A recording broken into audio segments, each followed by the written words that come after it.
Hello everyone, welcome to KBVR TV. I'm Jerry Collins. And I'm Michael Todd Backus.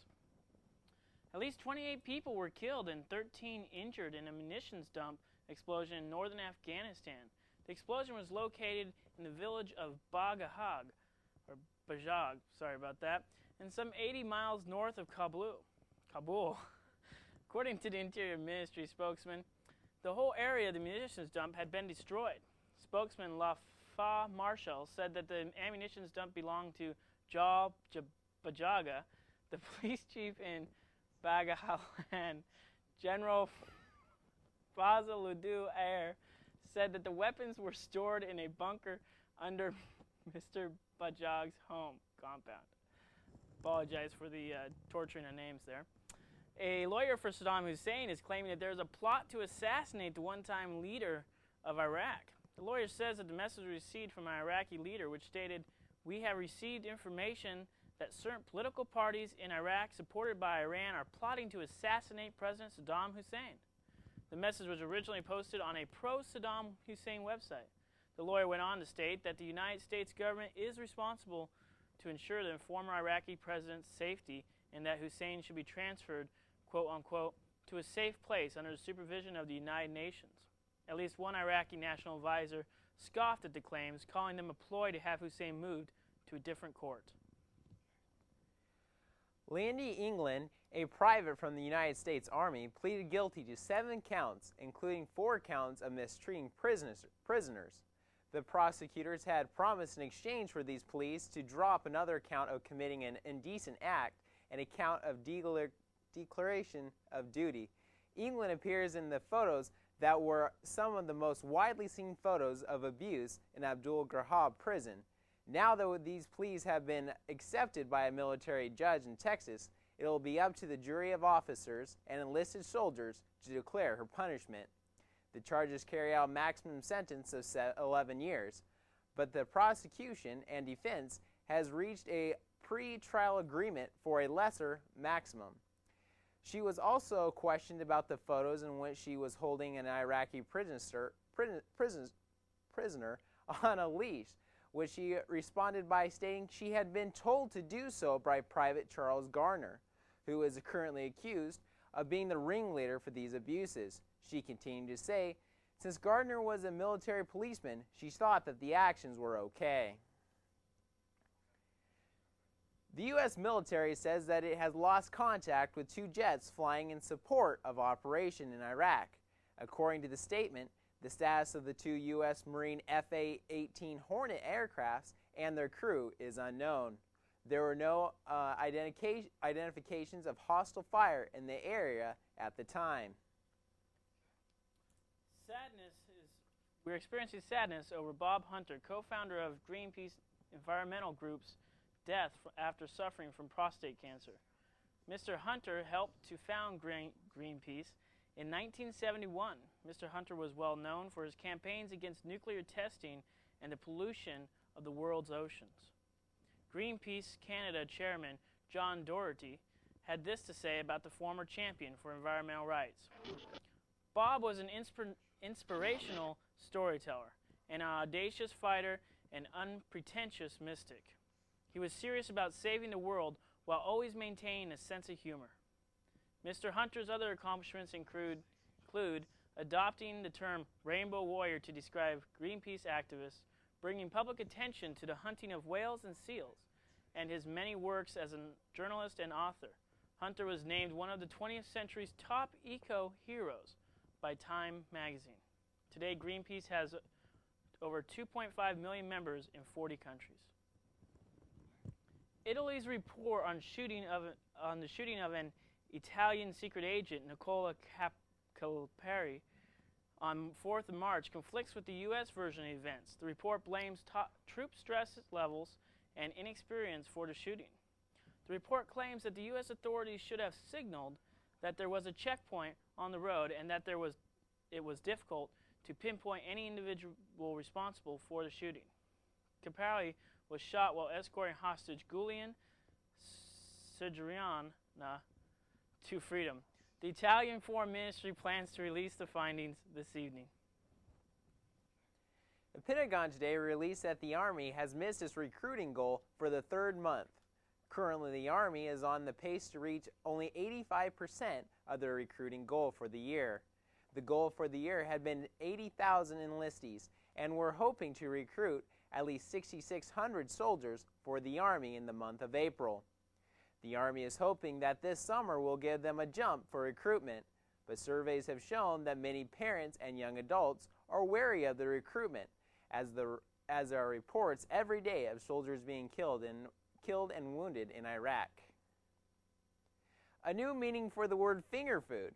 A man in North Carolina who was having a custard treat thought he was getting lucky enough to get an extra piece of candy in his dessert, but when he put the candy in his mouth to get some ice cream off of it, it turns out he was gravely mistaken, as this piece of candy turned out to be a piece of severed finger.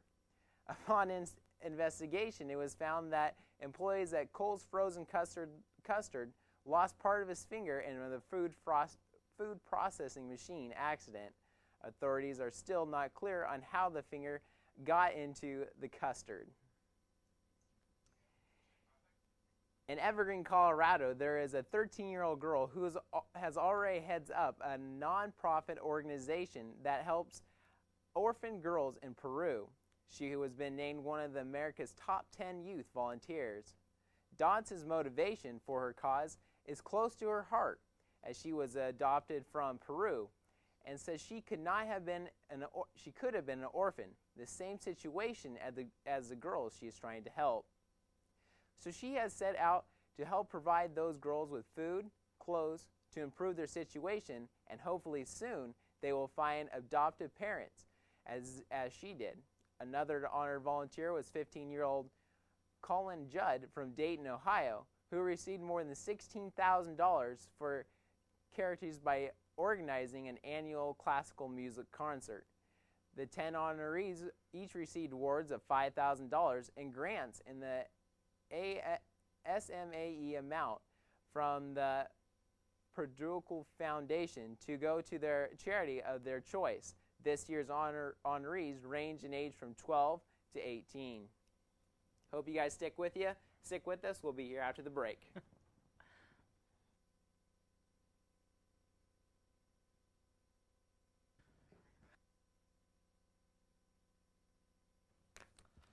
Welcome back. Chris Gayle became the fourth West Indian to hit a triple century on the fourth day against South Africa. Gayle scored a 317, an epic knock which came off of a 483 balls and included 37 fours and 3 sixes. West Indies closed on 565 mark and was 23 runs behind after Monde Zudakis took 3 of the 4 wickets to fall in the day.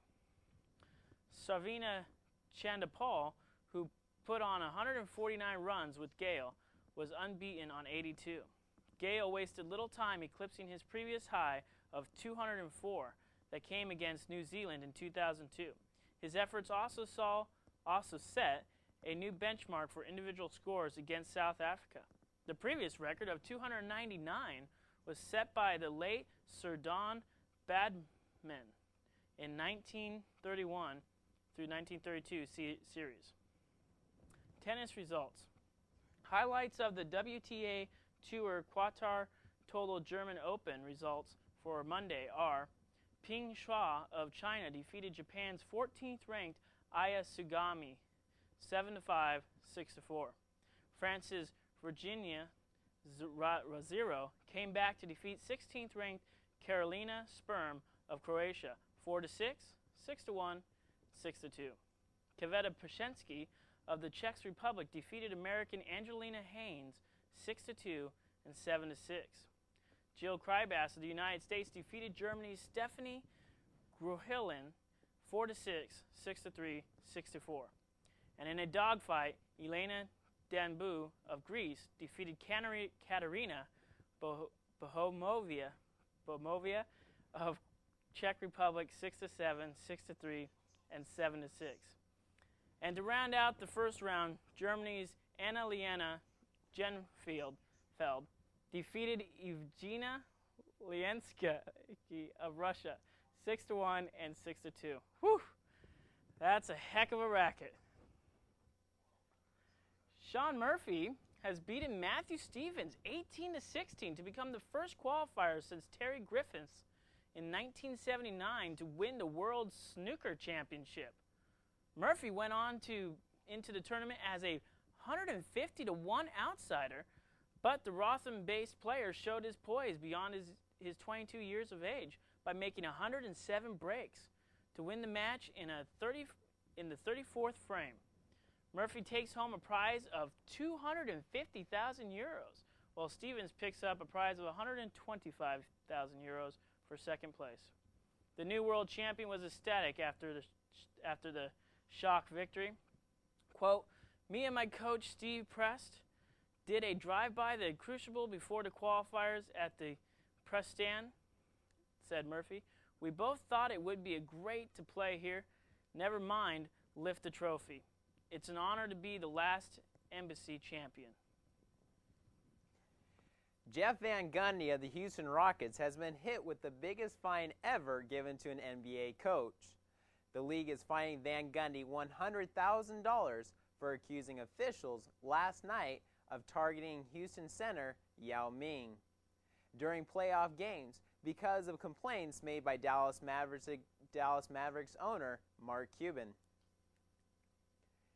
The first hockey labor bargaining sessions in 2 weeks are coming later this week. Sources close to the negligence tell the Associated Press that the NHL and union representatives will meet Thursday and Friday in Toronto.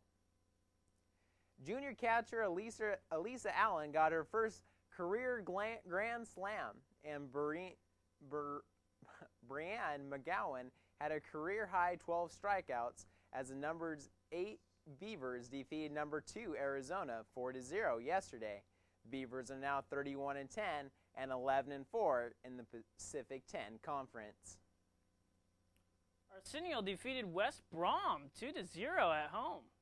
The loss possibly crushed West Brom Premiership survival hopes. However, the victory helped Arsenal maintain the pole position for second place. Robin van Persie grabbed the first goal for Arsenio off of a Jose Rees pass. Then substitute Edu snagged the second score to shatter West Brom's hearts. Despite the Baggies' domination for long spells, they failed to convert any of their many clear-cut chances against the former champions.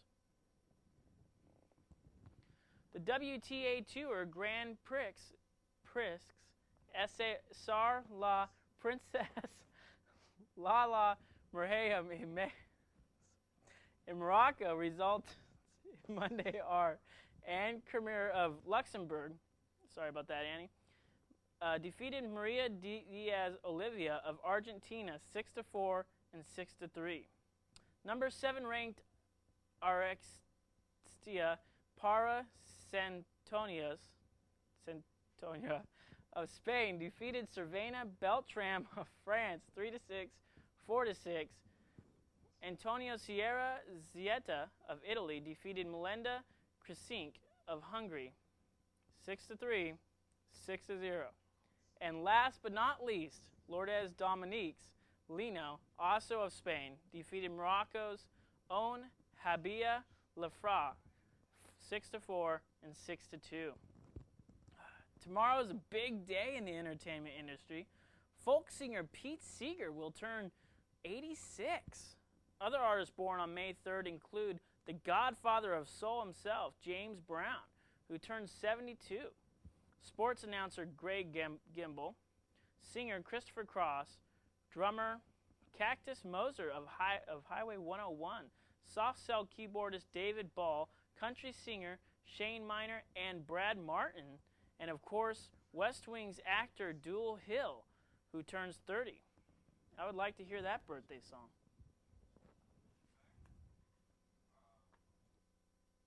Moving on to the weather after the break.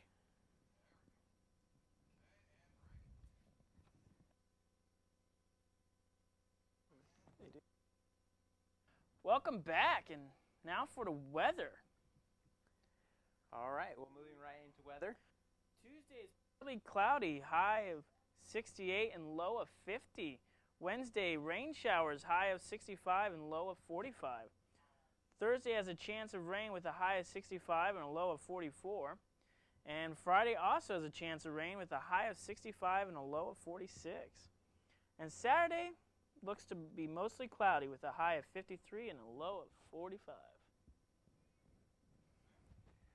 Prosecutors filed murder charges today against 14-year-old Erin Perez, who allegedly shot Gail and Becky Good to death in their homes last week during a burglary attempt. The 14-year-old may be charged as an adult. In order for the teen to be tried as an adult, the Marion County District Attorney Office would have to get Measure 11 waived. Under Measure 11, a suspect must be 15 years old to be prosecuted as an adult. Two other suspects in the case are 16-year-old Emmanuel Lopez Diego and Jorge Jimmy Yebra, who will be arraigned tomorrow.